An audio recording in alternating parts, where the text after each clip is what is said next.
Contrairement à l'imaginaire véhiculé, le développement de la science n'a rien de linéaire.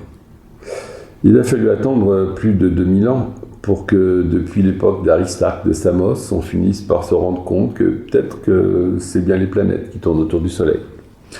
Toutes sortes d'objections, toujours plus ou moins dingues, avaient été faites à l'époque pour ça. Si la Terre tourne, les oiseaux voleraient plus vite dans un sens que dans l'autre. Ce sont tous les arguments qu'on a resservis à l'époque à Galilée. Et réellement, la lutte disproportionnée entre l'industrie et ses moyens illimités et les homéopathes qui ont foutu un coup de pied magistral à toute la médecine tout au long du 19e siècle, jusqu'au début du 20e, quand Rockefeller a décidé de faire une médecine chimique basée sur ces produits pétrochimiques, eh bien, on se rend compte que le développement de la science n'est pas linéaire. Cependant, il est clair qu'une fois qu'une vérité scientifique a été découverte, vous pouvez au mieux la retarder, ici de 2000 ans pour l'héliocentrisme, et j'espère que l'homéopathie ne demandera pas 2000 ans pour son développement. Ça fait 200 ans que Hahnemann a fait ses découvertes, et tout est fait, soit pour les masquer, les occulter, soit les ridiculiser. Vous comprenez bien, nous avons affaire à des gens qui sont prêts à être absolument prêts à modifier leur rythme de vie et au besoin à rouler en charrette pour sauver la planète, et qui pensent qu'un gaz à l'état de trace comme le gaz carbonique puisse modifier le climat. Et ces mêmes personnes vont se ficher de nous en pensant que la dose dynamisée ne puisse pas avoir la moindre action, puisque la chimie nous prouve que. Il faut beaucoup se méfier en science de l'objection de la négation. On a démontré que le plus lourd que l'air ne pouvait pas voler. Manque de bol, les frères Wright n'étaient pas au courant de la démonstration et ils l'ont fait. Donc, ces arguments négatifs sont toujours faux parce que vous servez évidemment d'une science qui sera démodée chaque fois que ce sera une science qui ne reposera pas sur des lois. En ce qui concerne la médecine, c'est encore au-delà, c'est qu'on assiste à un crime contre l'humanité qui consiste à empêcher les gens de s'adresser à la seule forme rationnelle de médecine qui leur permette de guérir. On ne veut pas entendre parler de la guérison, il faut que les gens continuent d'être malades, et ce faisant, en fait, toute la société est en train de s'enfoncer dans la folie, qui est le dernier repli intime de l'être où la maladie se réfugie, pourchassée qu'elle est, par les procédés allopathiques qui l'empêchent d'exister sur les autres plans physiques ou émotionnels.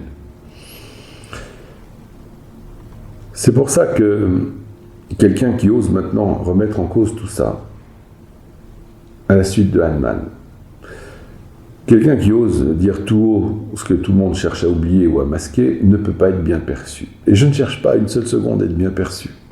J'ai juste à la fois ma conscience pour moi et le fait qu'on ne peut plus continuer d'ignorer la catastrophe qui nous entoure. C'est pour cela qu'il faut apprendre à nouveau à réintégrer les chemins de la pensée, ce qui a fait la gloire de l'Occident, la pensée rationnelle. Le miracle, je dirais, du mariage entre la vision sémitique du christianisme et la pensée grecque qui a fait cette civilisation unique qui est en train d'être exterminée par des forces occultes.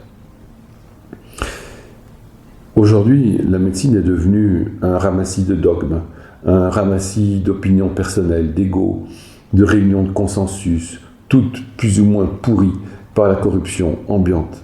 Comment voulez-vous que ça continue ? Mais la question qui se pose, logique, c'est si ça ne peut pas fonctionner, par quoi va-t-on le remplacer ? Et c'est justement ça leur terreur, à eux. C'est qu'ils savent très bien ce que c'est que l'homéopathie. C'est pour ça que rien n'est négligé pour la dénigrer toujours davantage. Rien n'est négligé pour se foutre de votre tête. Des lois en médecine, allons donc. Pourquoi y aurait-il des lois ? Ben oui, justement, excusez-moi de vous retourner l'argument. Il y a des lois de guérison. Il n'y a qu'une seule loi de guérison, c'est la loi de similitude. Et elle s'impose d'elle-même au moment précis où vous commencez à mettre les faits les uns face aux autres. Premier constat, le patient ne peut pas être réduit à un organe qu'on veut traiter. C'est une pure folie que de vouloir faire ça. C'est pour ça que je l'appelle la médecine du cadavre. Effectivement, sur le cadavre, vous pouvez sortir un estomac, si ça vous plaît, et de constater les lésions de cet estomac. Vous êtes obligé de voir que vous avez affaire à une totalité de symptômes. C'est-à-dire que vous êtes devant un être entièrement déréglé, et donc il va falloir s'adresser à ça de manière holistique, pour prendre un terme à la mode. Terme à la mode parce que les gens commencent à comprendre cela, et en parlant de termes holistiques, on va chercher à faire un petit rafistolage à la Frankenstein, à coller un petit bout de traitement ici, faire suivre cela par un petit traitement de psychothérapie, etc. Vous voyez, on va désespérément comprendre que quelque chose ne va pas, que cette approche de l'organe est folle, et on peut la remplacer par quoi? Ok, il y a une totalité qui s'exprime et qui se maintient. Et s'il y a une totalité de symptômes, Hahnemann a poussé le raisonnement, et nous le suivons, on est bien obligé d'admettre qu'il y a un dérèglement en amont de ces organes qui maintiennent ces organes avec ces symptômes. Il ne peut pas y avoir une glande organique de la pathologie. C'est quelque chose qui est donc en amont des organes qui s'exprime à travers la pathologie des symptômes et des organes. Et dès lors, vous êtes obligé, effectivement, de suivre Hahnemann et de devenir un médecin vitaliste. Vous êtes obligé d'invoquer que le vivant n'est pas un simple engrenage chimique, mais qu'il résulte d'une force qui nous maintient en état de vie, et que cette vie elle-même utilise des rouages chimiques pour pouvoir effectivement se mouvoir, s'exprimer, mais qu'en amont, il y a forcément une force vitale. Dès lors, vous comprendrez aussi que administrer des médicaments sur un plan chimique, c'est-à-dire un plan simplement nutritif, ne peut pas avoir d'action profonde dans l'organisme. Vous pouvez tuer quelqu'un avec un produit chimique, mais vous ne pouvez pas demander à ce produit chimique, qui est pesant, chimique, et sur un plan purement, j'allais dire, assimilé par la nutrition, puis détruit par le foie et les reins, d'avoir une action sur un organisme dont le dérèglement est en amont des organes. Et vous voyez ici que je me contente simplement d'énoncer des faits logiques et rien d'autre. Parallèlement, et je dirais même en face de ça, vous avez les substances chimiques, du coup, qui, lorsqu'elles sont ingérées, vont manifester, elles aussi, un tableau symptomatique particulier. Elles vont être capables, toutes les substances, d'un potentiel de maladie, d'un potentiel d'une totalité particulière qui leur est propre, et qui va pouvoir se développer suivant les susceptibilités de chacun, c'est un autre problème, mais chaque drogue possède elle-même la capacité de susciter une totalité médicamenteuse artificielle. Une fois que vous avez compris ce que j'essaye de vous expliquer depuis une minute, la résultante, elle est très simple à comprendre, c'est qu'il faut qu'il y ait quelque chose qui raccorde ces deux totalités, celle du patient et celle de la drogue. Et Hahnemann a montré que l'unique possibilité, c'est lorsque ces deux totalités se ressemblent. À ce moment-là, elles s'attirent prodigieusement et elles se détruisent. C'est pour ça que l'homéopathie, c'est le cas rigoureusement non naturel, contraire à tout ce que le sens commun nous indique, ce même sens commun qui nous incite à penser que le soleil se lève ou que la terre est plate. Eh bien, ce même sens commun ne peut pas arriver à concevoir qu'une substance qui est administrée par sa ressemblance avec le cas va avoir une telle propension à agir dedans qu'on va se retrouver avec des mécanismes d'une subtilité et d'une sensibilité qui dépassent justement l'entendement. Donc vous voyez qu'en quelques mots, il suffit juste de voir que le seul chemin possible, c'est celui des semblables. C'est pour ça que, depuis maintenant 2 siècles, Hahnemann avait largement prédit la catastrophe sanitaire, la destruction des individus. Kent avait repris cela au début du XXe siècle. Il disait que si nous continuons dans cette voie allopathique de répression des symptômes, nous allons déchaîner les miasmes.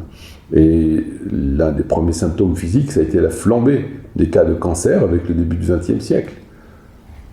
Il n'y avait pas quasiment de cancer avant le début du XXe siècle. C'était absolument historique, même si on n'avait pas la preuve anatomopathologique de la lésion, il n'y avait pas de cancer.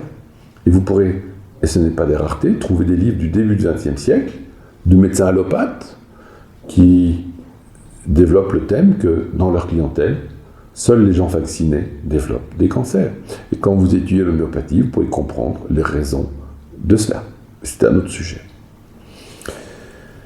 Qu'est-ce que vous voulez que je vous dise? On essaye de vous alerter, on essaye de vous aider, mais les gens préfèrent mordre la main qui leur est tendue. Alors il me reste à m'adresser aux autres ceux qui sont en état de comprendre ce que j'essaye lamentablement d'expliquer aujourd'hui, pour vous dire, messieurs, mesdames, il est grand temps que nous unissions dans l'étude de Hahnemann pour proposer une médecine cohérente qui sera capable de remplacer sur ces débris la vieille médecine allopathique industrielle. Et il est grand temps que vous mettiez à changer de paradigme, et je serai ravi de vous accueillir au sein de la nouvelle école IHS. Merci de m'avoir écouté.